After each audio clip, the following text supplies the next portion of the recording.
associação, como técnico de registro, como jurado, então tem vasta experiência aí no assunto, né, do cavalo galáctico, escritor de vários livros, então o Kazuyoshi dispensa apresentações. Então é um prazer muito grande ter o Kazuyoshi aqui em Leopoldina. A gente sempre fala que Leopoldina é a antena da zona da mata, então a gente tenta, aí no papel da Associação dos Criadores do Cavalo Galáctico, fomentar e levar cada vez mais a importância de Leopoldina e região no cenário nacional da agricultura. E a sua presença aqui é um marco para a gente nesse livro. Então, muito obrigado e tomo aí à disposição sempre, que você está aqui. Leopoldina está de portas abertas para você.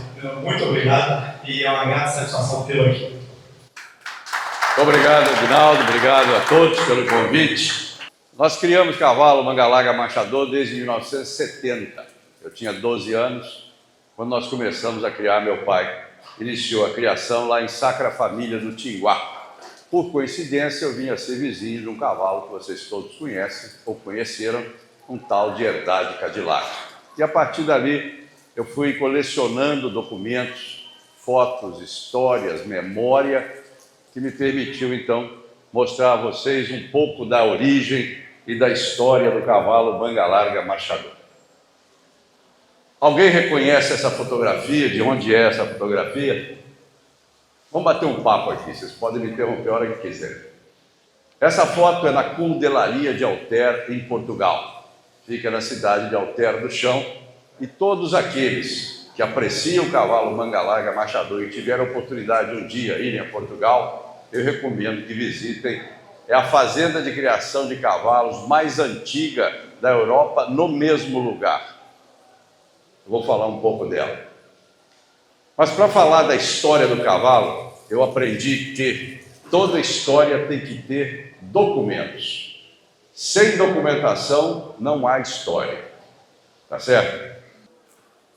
E um outro historiador dizia: a história se faz com documentos escritos, por certo, quando existem.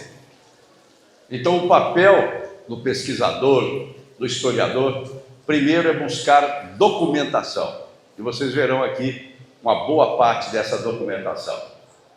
E eu pergunto a vocês, qual é o personagem da história mais importante para o surgimento da raça Manga-Larga Machador? Alguém tem ideia? Oi? Como? Veio de Portugal. O da história. Quem seria esse personagem? Oi? Alguém tem ideia? É um tal de Napoleão Bonaparte. Se Napoleão não tivesse invadido Portugal, o rei, o príncipe regente Dom João VI, não teria vindo para o Brasil, trazendo nos porões das caravelas os cavalos da Cundelaria de Alter, nós não teríamos aqui, então, a raça Manga-Larga Machador.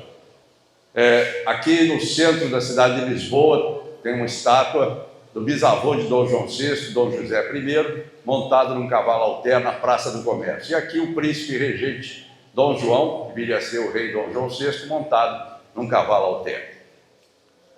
Então, naquela época, não existia fotografia. Os reis contratavam os pintores para pintarem eles o que a gente chama de quadro equestre. O grande detalhe destes 3 quadros de Dom João VI é que os 3 cavalos estão em dissociação.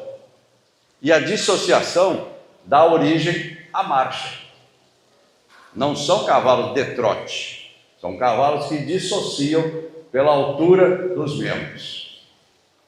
A Cundelaria de Alter foi fundada em 1748 por Dom João V, depois Dom José I deu início. Aqui são os ferros da Cundelaria e aqui um quadro mostrando as éguas no pátio da Cundelaria.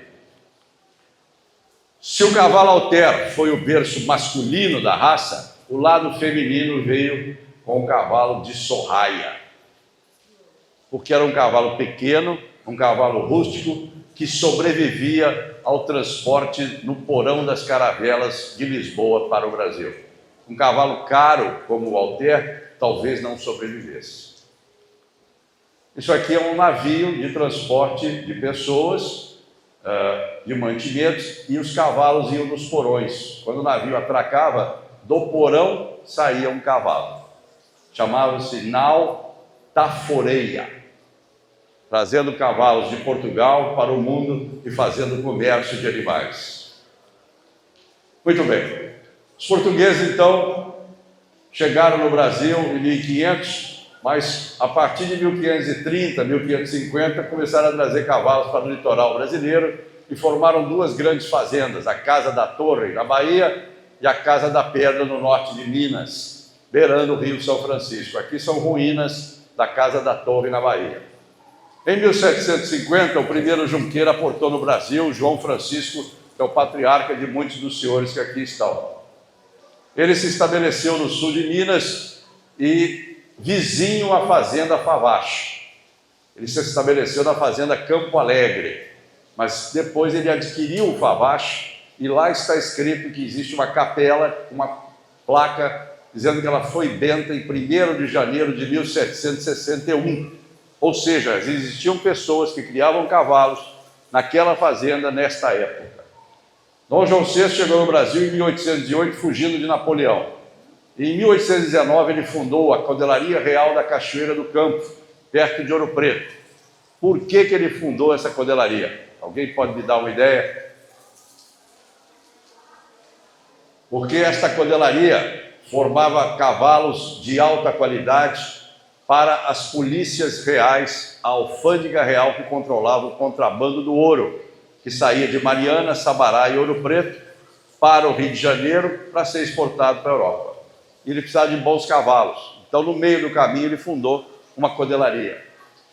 E em 1870, na fazenda Narciso, que também pertenceu aos Junqueiras, pertenceu a um filho do Barão de Alfenas, nasceu um cavalo famoso chamado Abismo, também conhecido como Rosílio.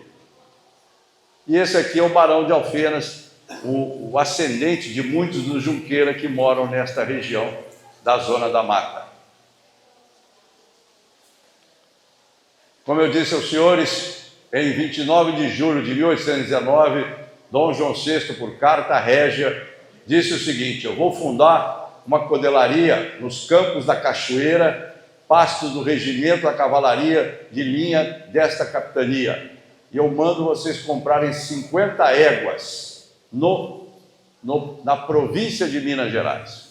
Então, Dom João VI falou assim: vocês comprem 50 éguas boas, está aqui o dinheiro. O reprodutor eu trouxe de Portugal. E assim deu início o trabalho da codelaria. Éguas crioulas, não. Éguas crioulas eram aquelas que estavam no sul de Minas. Estas éguas foram compradas em todo o estado de Minas Gerais. Eram éguas descendentes do Sorraia, como eu mostrei há pouco. A codelaria existe até hoje, esse prédio, esse é o prédio original, tá certo? Ela foi fundada em 1819 e depois Dom Pedro I, quando fez a independência do Brasil, logo depois ele disse: agora essa fazenda é minha, particular, não é mais da coroa. Então ele passou a receber os proventos da venda dos cavalos e a injetar dinheiro para fomentar a codelaria.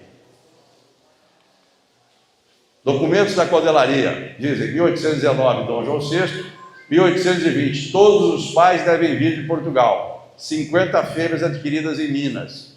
1821, primeiro desmame de potros. 1824, todas as despesas no bolso de Dom Pedro I.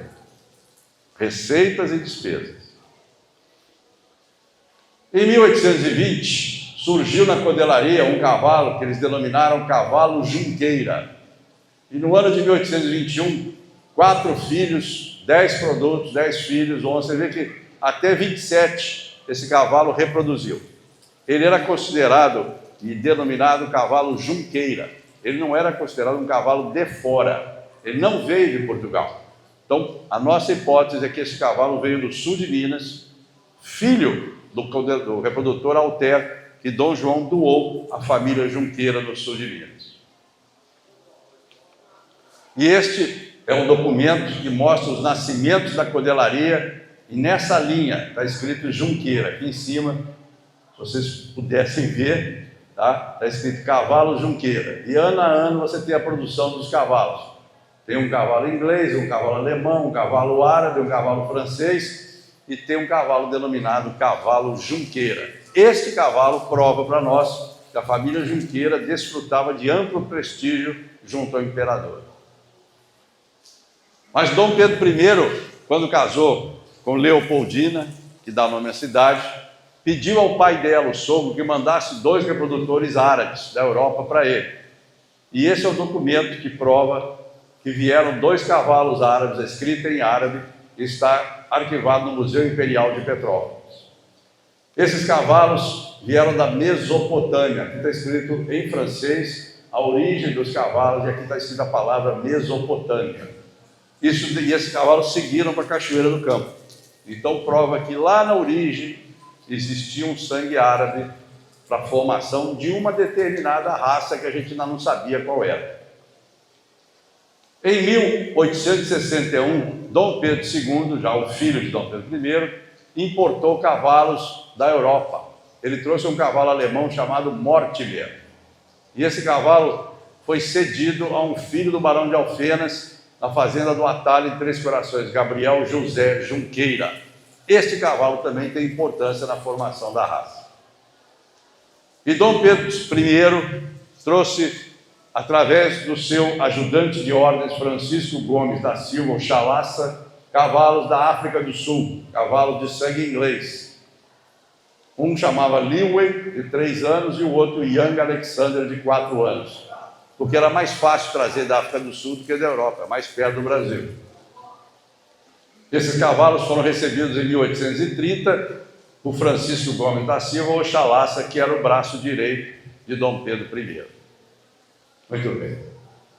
Juntando tudo isso, qual a origem do cavalo manga larga e do manga larga machador, por conseguinte? Primeiro, cavalos portugueses que vieram de Portugal e cavalos espanhóis que subiram do Rio Grande do Sul até Sorocaba.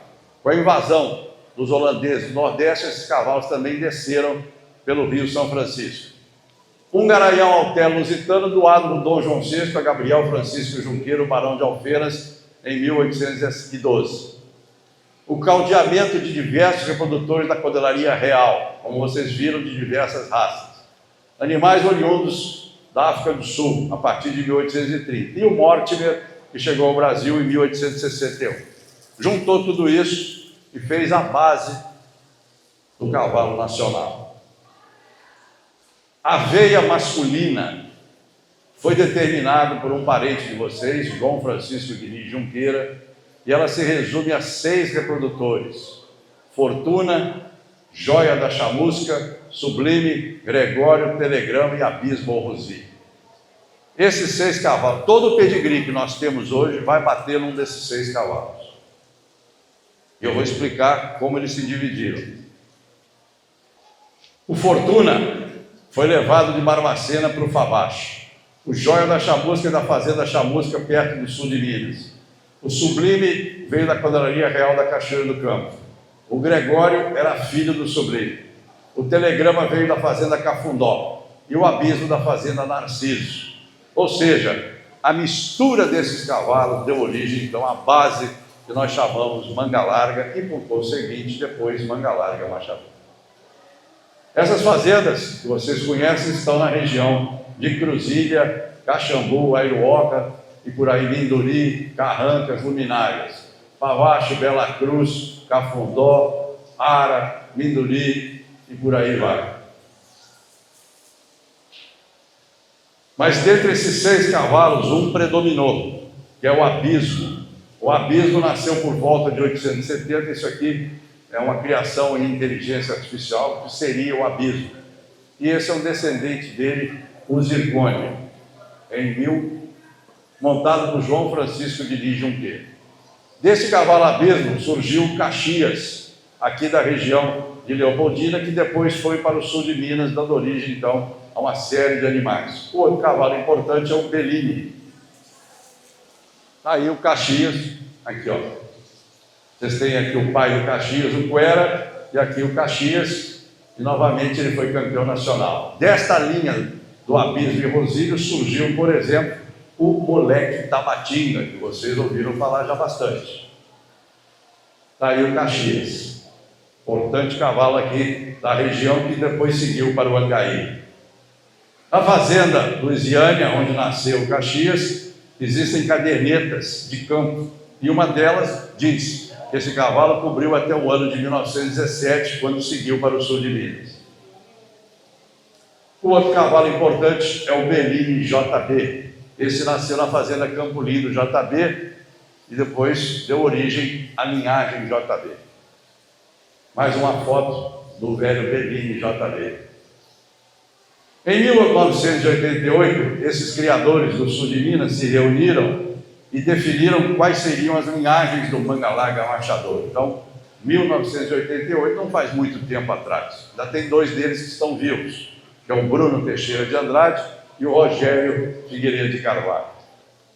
E eles disseram o seguinte: as linhagens antigas que nós conhecemos são essas: Pavacho, Campo Alegre, que está extinta naquela época, Cafundó, que está extinta, e essas duas são de descendentes do Barão de Alfenas. Traituba, o Narciso, que está extinto, o Narciso que tem hoje não tem nada a ver com o Narciso antigo, houve uma interrupção.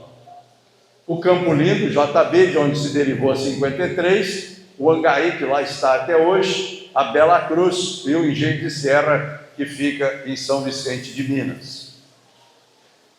Desse pessoal saíram as raízes históricas, as que a gente chama de linhagens de tradição. Por ordem alfabética: Abaíba, Ara, Catuni, Garças, FR, Herdade, Itabotinga, Morro Grande da Zizica, Passatempo, Porto, Tabatinga. E ainda Gironda, Aliança e o IZ, quilômetro 47. Então, nós definimos, com o trabalho daquele pessoal e com esses estudos que nós fizemos ao longo do tempo, e estas são as linhagens do manga larga marchador. E tem mais. Temos linhagens transferidas. O Caxambu e o Caxambuense foi transferida de um criador para outro e seguiu na família do José Márcio Carvalho Leite. A Água Limpa, que foi adquirida pelo Rosalvo Bortoni, que foi liquidada em 3 leilões no sul de Minas e Rio de Janeiro. A Leme, que está extinta, a Juca Carneiro, que está extinta, e 2 delas, na mão de Junqueiras, são linhagens de recuperação genética a criminosos e a silvestre Goiabal. Então, isso para nós, para mim, são linhagens, são mais do que criatórios, porque eles definiram um tipo próprio, tinham volume e apresentaram qualidades que justificavam a criação de uma linhagem. Até 1999, havia um predomínio da linhagem Abismo. Lembra daqueles 6 cavalos? Fortuna, Telegrama, Joia, Sublime, Gregório e Abismo. Até 99, 27 anos atrás, nos livros de registro da associação, predominava a linhagem Abismo. Até que em 84, a linhagem 53, que está localizada acima de Ribeirão Preto, lá em Jaborandi, São Paulo, na mão da família Junqueira Neto, registrou éguas em livro aberto, saiu do Parque da Água Branca e entrou no Parque da Gameleira. Os machos não entraram, porque o livro não estava aberto. O que eles fizeram? Adquiriram reprodutores, machadores, e comunicaram em nome desses reprodutores e seguiram cobrindo os cavalos deles da linhagem 53. Em 1990, o seu Urbano Junqueira de Andrade conseguiu registrar éguas JB em livro fechado na associação. Então, esses 2 movimentos que vieram do Parque da Água Branca em São Paulo, Mangalar, e entraram no Parque da Gameleira, Belo Horizonte, determinaram uma grande mudança na cabeça dos criadores. E o que aconteceu? Aconteceu isso aqui. As linhas de Fortuna, Joia, Sublime, Telegrama Velho e Gregório passaram a penetrar na raça manga larga marchador num movimento de não conformidade. A palavra genérica para isso chama-se mutreta. Então, em não conformidade, entraram no manga larga sangues do Baran 53, do Radial, do Esteva da Mangueira, do Alegre da Tudei, do Marimbo, do Zulu 53, do Capitel, do Albatroz, do Turbante JO. Então, aquilo que era preservado pelo Abismo passou a ser misturado com essa turma aqui. E mais, Xodó M, Zoro Lobos, Ministro Lobos, Damasco da Estila, Safari. E eu pergunto a vocês, esse tipo de animal faz parte do padrão racial do Mangalaga Machador? Não. E aí o que aconteceu? TAC, Termo de Ajuste de Conduta.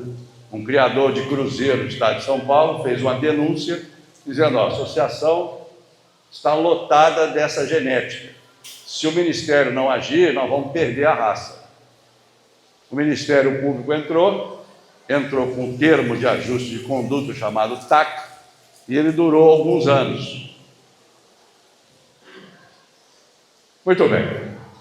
Essa é a história de lá de trás até aqui. Então agora eu vou dar uma parada e vou falar das linhagens da Zona da Mata, Minas Gerais e Rio de Janeiro, o celeiro da raça. Porque se o sul de Minas é o berço, aqui nós consideramos como um celeiro, onde a genética foi armazenada e foi dispersada para o Brasil.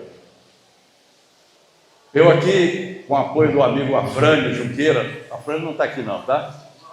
Ele me passou uma lista de todos os fazendeiros que fazem parte, então, da região de Leopoldina, daqui da Zona da Mata, e que participaram, então, geneticamente da formação dessa tropa. Eu não vou ler para vocês, mas certamente os antepassados e amigos de vocês estão nessa lista.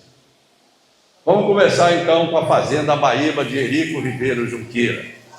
Seu Erico era descendente da fazenda Narciso, e a reforma agrária mais importante é aquela que se faz dentro de casa.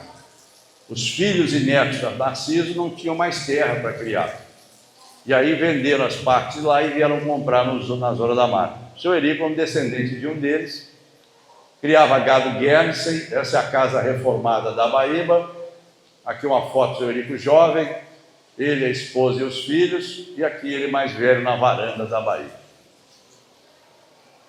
A linhagem Abaíba foi estudada em 1959 por um professor chamado Maurício Ribeiro Gomes. Ele analisou cada animal da Abaíba e fez uma tese de mestrado na Universidade Federal de Viçosa. Essa tese está disponível, quem quiser eu tenho uma cópia, e ele demonstra, por A mais B, a origem da linhagem Abaíba.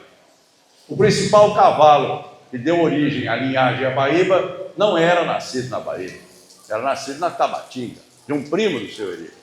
É o predileto velho da Tabatinga. E esse documento mostra que o predileto, criação de Severino Junqueira de Andrade na fazenda Tabatinga, foi considerado o animal que uniformizou o plantel da Abaíba. Ele deu padrão à Abaíba, esse cavalo, que foi campeão nacional aqui montado por Severino Junqueira de Andrade, antes de vendê-lo para o seu Erico. Através de um desenhista amigo meu, eu consegui refazer aproximadamente quem foi a Baíba Lola, a égua mais importante da história da Bahia. Não consegui foto dessa égua, já pedi para todo mundo. Mas aqui vocês têm ideia da qualidade da Baíba Lola, uma filha do Caxias II na Mussolina, e o avô dela veio do Narciso. Essa égua nasceu no Angaí. Ela chamava-se Angaí Paraibuna, foi considerado como a Baíba Paraibuna. Ela é filha do Caxias, na Amazonas. A Lola e a Paraibuna são as éguas formadoras das famílias da Baíba. Da linha da Lola saiu o campeão nacional, a Baíba Niterói. E o cavalo mais importante do ventre da Lola foi o Abaíba Eldorado, campeão nacional em 1947. Seus filhos, a Baíba Naipe e a Baíba Retrato, deram sequência à linhagem, aí já nas décadas de 50 e 60. Mas o cavalo mais importante que influenciou nos últimos anos a Baíba foi esse cavalo, nascido lá em Araçatuba, no criatório de Antônio Ribeiro Junqueira, filho do seu Erico. É o Providência Itu, perdão. Aqui potro e aqui montado pelo Irajá. Quem conheceu o Irajá aí? Estudei com ele lá na Rural, meu contemporâneo. Outro cavalo importante foi o Abaíba Marengo, aqui com o João Manel, neto do seu Erico, e aqui no Pátio de Pedras da Abaíba. Cavalo importantíssimo para a raça Abaíba Marengo. Marengo foi campeão em Caxambu, campeão em Campos dos Goitacazes. Aqui você tem o Itu, você tem o Nogá, você tem o Marengo, você tem o Suco e, por último, o Providência Orfeu. 5 cavalos da linhagem Abaíba na exposição de Campos, 1970. Outro cavalo importante, talvez o penúltimo cavalo escolhido pelo seu Érico, para dar sequência à tropa, foi o Abaíba Reserva, o filho do Itu, neto do Naipe. E aqui eu destaco um campeão nacional, um grande campeão nacional, Abaíba Remo, filho do Itu na Jurema. Aqui montado pelo amigo saudoso Lúcio Flávio Vanderlei. A mãe do Remo foi esta égua, Abaíba Jurema, que morreu com mais de 20 anos de idade, uma égua extremamente fértil. Filha do Danilo, neta do Elias. Você vê que o tipo é um só. Muda a fotografia, a linhagem está consolidada. Um outro cavalo importante aqui com o seu Érico é o Abaíba Covades, filho do Itu, neto do Talismã. E um dos últimos cavalos que o seu Érico criou foi o Abaíba Fuzil, filho do Marengo, neto do Talismã. Mas o último mesmo que ele escolheu foi um potro. Esse potro chamava-se Abaíba Gin, uma abertura de sangue do Ariano Bela Cruz, numa filha do Itu, campeão nacional progênio de pai, Abaíba Gin. Aqui uma foto com as matrizes da Abaíba. Vocês veem que o padrão se repete, foto a foto. E eu aqui destaco um cavalo importantíssimo para a raça chamado Providência Regente, filho do Marengo, neto do Naipe, grande campeão nacional da raça no ano de 1975. Se esse cavalo fosse vivo hoje, Edgar, tinha fila para usar esse cavalo.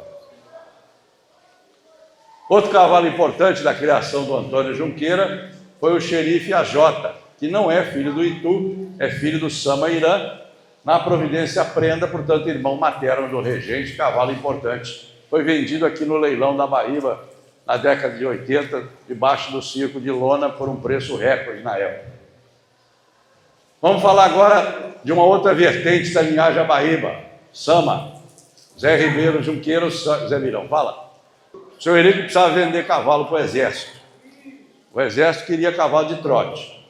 E aí veio um garanhão chamado Lum, veio do Rio Grande do Sul, ficou na Abaíba um tempo, produziu, deixou uma égua, que essa égua era a Abaíba Aia, ou neta dele, e essa égua é ascendente da Jurema, ascendente do Remo. Por isso o pessoal generaliza, mas é apenas uma linha que vai ao árabe Lum, tá certo? Mas o tipo do animal Abaíba lembra muito o cavalo árabe. Isso ninguém pode negar. Samayon, um dos primeiros grandes reprodutores criados pelo prefixo Sama. Linha Abaíba, Sama Corsário, neto do Emir.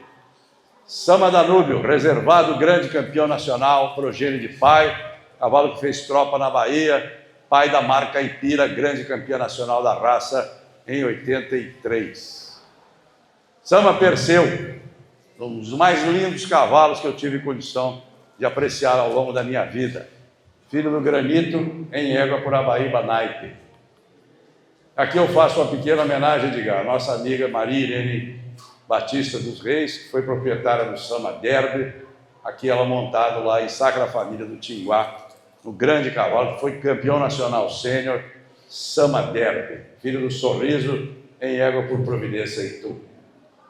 Outra linha derivada da Abaíba é a de Ormeu Junqueira Botelho e da Multiagro Agropecuária, fazenda Niágara, onde nasceu Érico Ribeiro Junqueira, prefixo Santo Antônio. O mais famoso reprodutor é o Fittipaldi, filho do notável, numa égua pelo Abaíba Talismã. E a égua mais famosa desta linhagem, desta criação, é a Santo Antônio Fênix, que foi campeã nacional égua na Gameleira, filha do Fittipaldi, na lenda. Foi vendida no leilão da Glória, na década de 80, se eu não me engano. Das éguas mais lindas também que eu conheci, a Fênix, o próprio nome já dizia, né? Outra fazenda que é uma derivada da linhagem Abaíba é a criação Santana, de Augusto Bastos Chaves, Geraldo Chaves Faria e Paulo Roberto Faria. Fazenda Santana, município de Santana do Deserto. Aqui está o Beduíno, Santana Beduíno, registrado em Livabela. Doutor Augusto, médico, recebeu de presente do seu Eurico essa égua chamada Abaíba Valsa. E ela foi a grande campeã nacional da raça do ano de 65 na Gameleira. Filha do naipe e neta do Santarém. Outro cavalo importantíssimo desta linha é o Santana Nababo. Tetracampeão, 4 vezes campeão nacional, progênie de pai, deu origem ao criatório Alcateia, que hoje em dia não tem nada dessa genética. Mudou da água para o vinho. Reservado grande campeão nacional da raça do ano de 2001, Santana Sorriso, filho do Irã, portanto irmão paterno do xerife AJ, Naíma Sumac, irmã do Remo, filha do Providência Heitor. Reservado grande campeão nacional da raça, na Gameleira. E para homenagear o Paulo Roberto Faria, eu coloquei esse cavalo Faria Vulcano, filho do Pégaso na Odalisca. Então, Santana e Faria são a mesma linha derivada do Dr. Augusto Bastos Chaves. Vamos falar agora, em ordem alfabética, comecei com A de Abaíba, vamos falar da Gironda, que não está aqui, mas está ali, do outro lado do Rio, Paraíba do Sul. Começou com Júlia Avelino de Oliveira e a dona Nininha, Fazenda Centenário, Vassouras. E aqui, Júlia Avelino, montado no grande campeão nacional, progênie de pai Uberaba, no ano de 80, Trevo da Gironda. Conheci pessoalmente esse cavalo, já bem velho, antes dele seguir para a Bahia, com 18 anos de idade, 20 anos. Um cavalo extraordinário. Linha do Favacho. Outro grande cavalo dessa história é o Mustang da Gironda, filho do OK JB, a IZ Jaça do quilômetro 47, neto do Herdade Baluarte, segundo irmão próprio da Herdade Alteza, tirolesa e rancheira. Esse cavalo foi para Nanuque, foi para a criação do amigo Bebege, Lindeberg e Viana Rodrigues, e lá fez tropa, em Nanuque, criatório Aras da Preguiça. Outro cavalo importante da Gironda é o Atrevido, bicampeão nacional, progênie de pai, na Macapê, 79 e 80 em Belo Horizonte. Filho do Trevo, na Jandaia, neto do Baluarte II. Os cavalos mais lindos que eu tive a oportunidade de conhecer, beleza plástica, Atrevido da Gironda. E esse é o documento interno da fazenda sobre o Baluarte da Gironda, aqui montado pelo Paulinho Avelino, quando ele sagrou-se grande campeão nacional da raça em Uberaba no ano de 80. Essa é a mãe do Baluarte. Ele é filho do Mustang da Gironda. Está aqui escrito Baluarte Mustang. E o último campeão nacional da Gironda foi esse campeão nacional de marcha, Marchador da Gironda, o nome diz tudo, filho do Grilado na disparada, neto do Trevo da Gironda. Senhores, esta é uma foto rara. Pouquíssimas fazendas do Brasil têm a oportunidade de juntar 6 garanhões, um do lado do outro, e não haver uma briga entre os garanhões. Isso existe, isso é lá na Gironda, é comum os senhores ao visitarem a Gironda, eles mostrarem deste modo para os senhores. E novamente, 4 garanhões em Gironda, um do lado do outro. Isso é linhagem. Você viu um, viu todos. É o caso da Baíba. Você viu um, viu todos. O último cavalo que eles introduziram foi o Carcará da Guarutaba, um filho do Aço da Arapoca, aqui próximo, Dr. Gueber Moreira, numa égua passatempo, filha do Zinabre, para poder quebrar a consanguinidade existente no plantel. O seu Eurico fazia isso também. Um dos últimos cavalos foi esse mafioso da Gironda, filho do Fandango Velho, na Bagdá, que é Trevo da Gironda. Essa foto foi tirada, o cavalo tinha 33 anos. Eu tirei essa foto lá. 33 anos tinha esse cavalo. Vamos falar agora de algo que está bem próximo de vocês, em Simão Pereira, a linhagem Herdade, iniciada por José de Andrade Reis, seu Dieco, que criava gado holandês de alta qualidade. Essa é a casa da fazenda. Aqui o seu Dieco em 2 momentos, recebendo a premiação. E aqui ao lado do Herdade Machixe, quando ele se sagrou campeão dos campeões nacionais da raça em Belo Horizonte no ano de 77. Aqui está o professor Leci Lopes Duval, aqui o seu Dié, e aqui o então proprietário do machixe, Pedro Paulo Moreira, sufixo da Alcobaça. Seu Dié é montado no baluarte, que nasceu no Engenho de Serra, foi levado para a herdade, mas foi registrado na Inspetoria Regional de Pedro Leopoldo, órgão do governo de Minas Gerais, que era criador na época. Então, o baluarte, que os senhores estão vendo, ele tem um registro de IRPL Baluarte. Filho de Panchito JB na Londrina, filha do Londres JB. Este cavalo importantíssimo na evolução da linhagem herdade. Outro cavalo importante, mas nascido no Angaí, é o Ouro Preto. Este foi registrado na herdade, chamava-se Herdade Ouro Preto. Filho do Angaí Montenegro, na Garbosa, filha do Bolos II, linha fechada do Abismo. Tanto o baluarte quanto este, como os cavalos da Gironda, são fechados no Abismo. Não tem Fortuna, não tem Gregório, não tem Telegrama, não tem Sublime, não tem Mutreta. Tem Mutreta, mas não daquele jeito. E esse é o cavalo mais importante, na minha opinião, do século XX, chamado Abismo do Engenho de Serra, registrado como Seta Caxias. Por que ele é o mais importante, na minha opinião? Porque ele está presente no Mangalaga Machador, está presente no Mangalaga, está presente no Campolina e está presente no Piquira. Com importância, descendentes desse cavalo estão presentes geneticamente nas 4 raças nacionais. E ele é pai de grandes campeões nacionais e avô de outros tantos. Então, é um cavalo que se sustenta pela análise. Seta Caxias Potro, lá no Engenho de Serra, e depois quando ele foi vendido para Belo Horizonte. Um dos seus filhos mais importantes foi o Herdade Bronze, filho do Caxias, na Alteza, portanto, o neto do baluarte. Aqui Potro e aqui Jairado, na Bahia. E o outro, muito importante, é o Herdade Cadillac, aqui montado pelo seu Dié, na Fazenda Herdade, e aqui, com 30 anos de idade, o cavalo está inteiro, não tinha uma ova, não tinha dorso selado, não tinha nada. Cavalo fértil, ele conheceu ele lá na Fazenda Paraíso, comia 2 dúzias de ovos inteiros por dia, quebrado na ração. Cadillac, já mais velho, e aqui um pouco mais novo. Outro grande cavalo do Seta Caxias é o Herdade Teatro.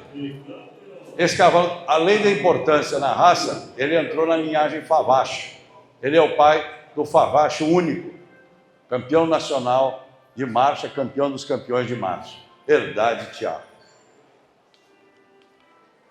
Grande campeão nacional da raça do ano de 67, filho do Caxias, é o Herdade Cosmo, pela tirolesa, irmã própria da Alteza, sangue do baluarte.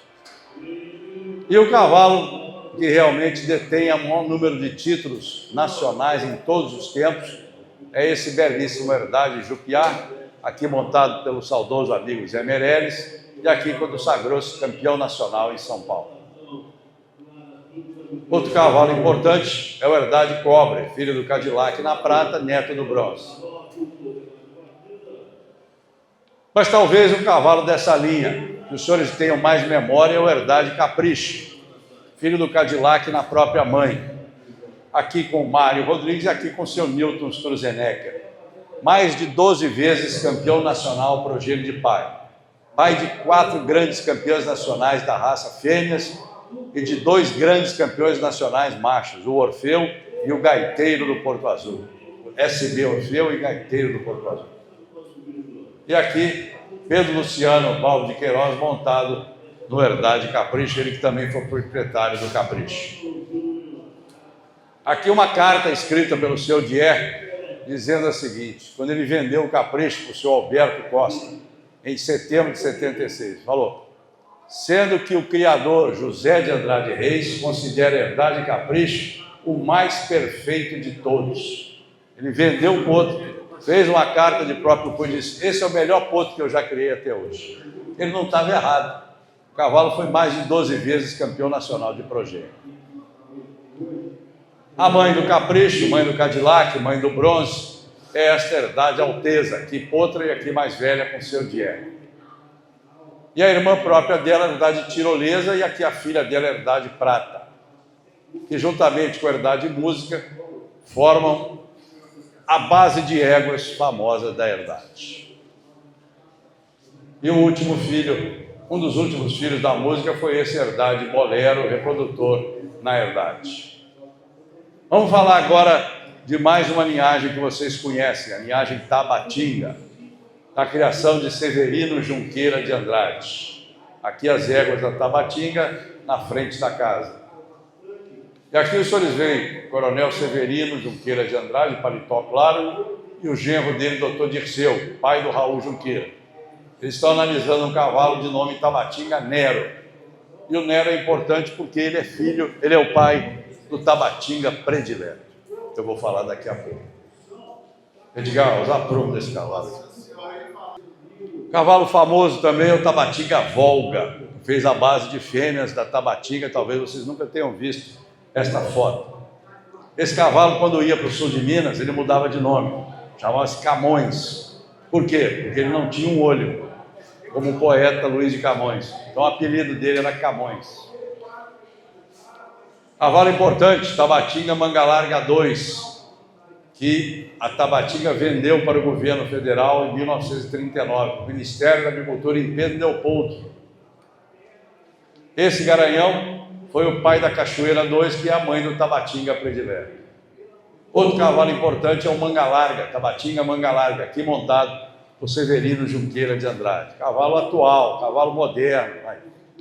À frente desse cavalo, perfeito. Pescoço piramidal, perfil reto. Podia ter um pouquinho mais de garupa, mas assim ele era constituído.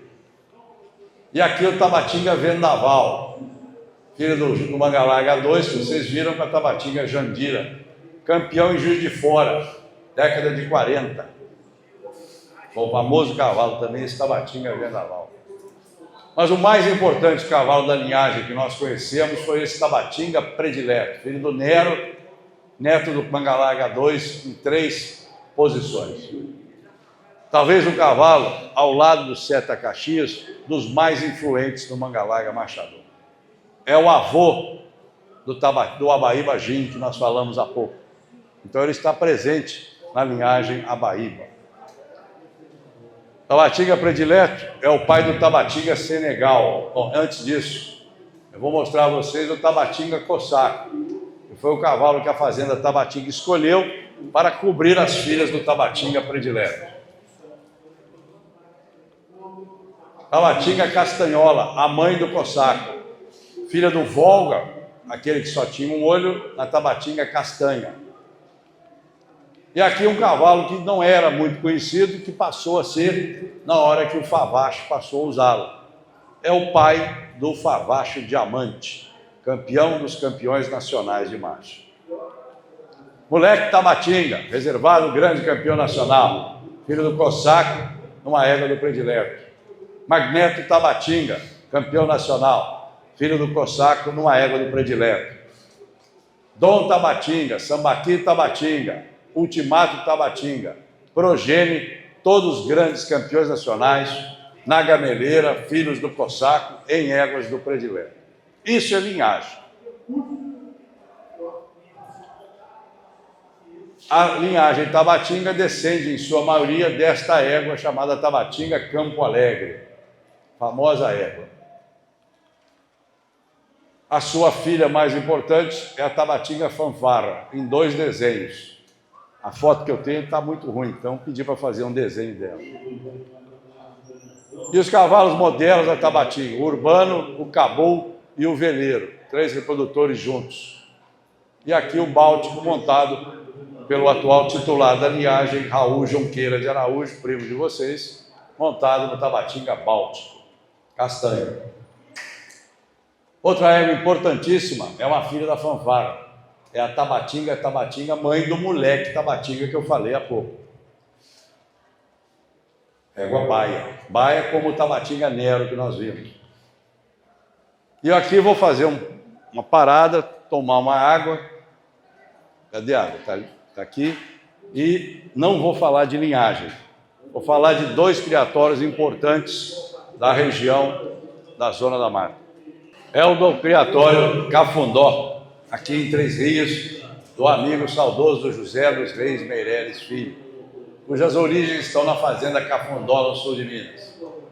Dos cavalos mais antigos, pouca gente viu essa foto, Cafundó predileto, filho do Baluarte numa égua Angaí.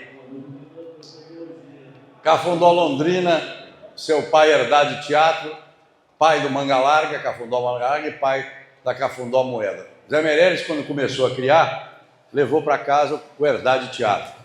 Tirou duas progênies, 2 anos seguidos. Os mais destacados são a Londrina, o Manga Larga e a Moeda. Não ficou satisfeito.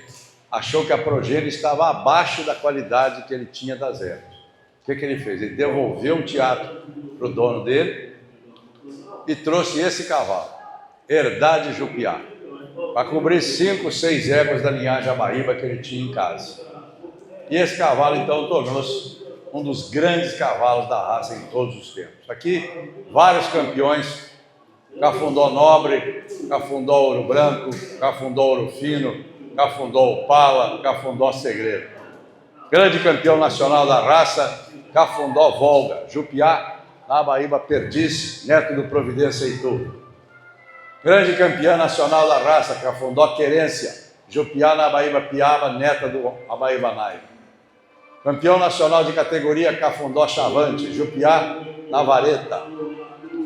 Grande campeão nacional da raça em 81, Cafundó Nobre, mas a égua não era Abaíba, a égua era Herdade, sangue do Baluarte, diferente um pouco dos demais. Herdeiro Tabatinga, filho do Jupiá na Alhambra, neto do Predileto, grande campeão nacional da raça em 83 em Bauru, na Semana Nacional do Cavalo. Grande cavalo.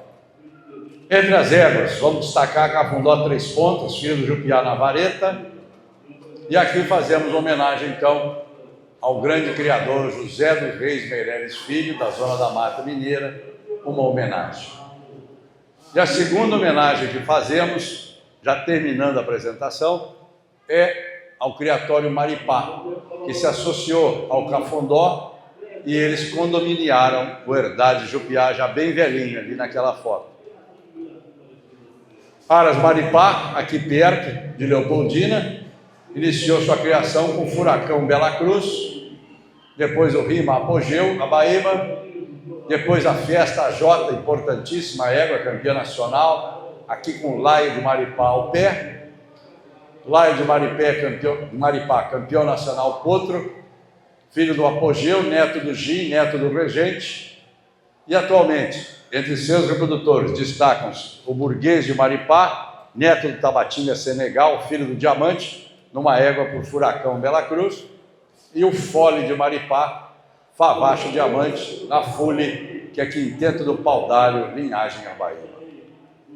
Aras Maripá, uma visão geral de matrizes da raça, uma homenagem à raça Manga Larga Machador, aqui, nascida na Zona da Mata.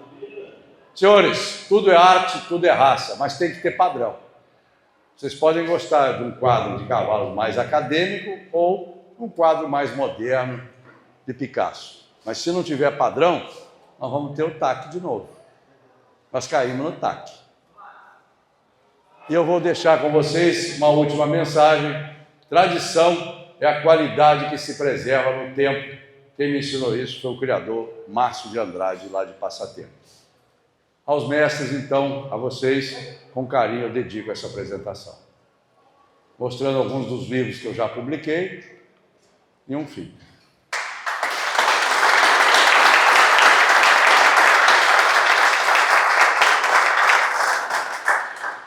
A Associação Brasileira dos Criadores do Cavalo Manga Larga Machador, ela pertence aos criadores. Os criadores cometem acertos e cometem erros. Vocês viram aqui algum dos desvios que eu chamei de não conformidade. Nós estamos com um novo presidente, novas ideias, novos desafios, uma belíssima estrutura que a associação tem hoje. Técnicos, juízes pelo Brasil todo, eventos, todo dia tem evento, todo dia tem leilão. O que nós não podemos perder é isso aqui. padrão racial. Se nós perdemos o padrão racial, nós vamos cair numa vala comum. E isso é uma perda de riqueza zootécnica. Existem duas raças no Brasil com um tronco único. O manga larga, registrada no Parque da Água Branca, e o manga larga machador, registrado no Parque da Gameleira. Nós não podemos deixar essas duas raças se aproximarem, porque se isso ocorrer, o país perde uma riqueza genética, vira uma bacia comum. Então vocês que têm seus criatórios, vocês que são seus técnicos, juízes, ao deliberarem, procurem a origem da raça. A origem está aí. Então eu gostaria de agradecer ao núcleo de criadores, da pessoa do Aguinaldo, à associação pela oportunidade, aos amigos que nos ouviram, e espero revê-los dia 27 de março. Estarei no museu em Cruzília, fazendo uma apresentação similar a esta. Espero vocês lá, se Deus quiser.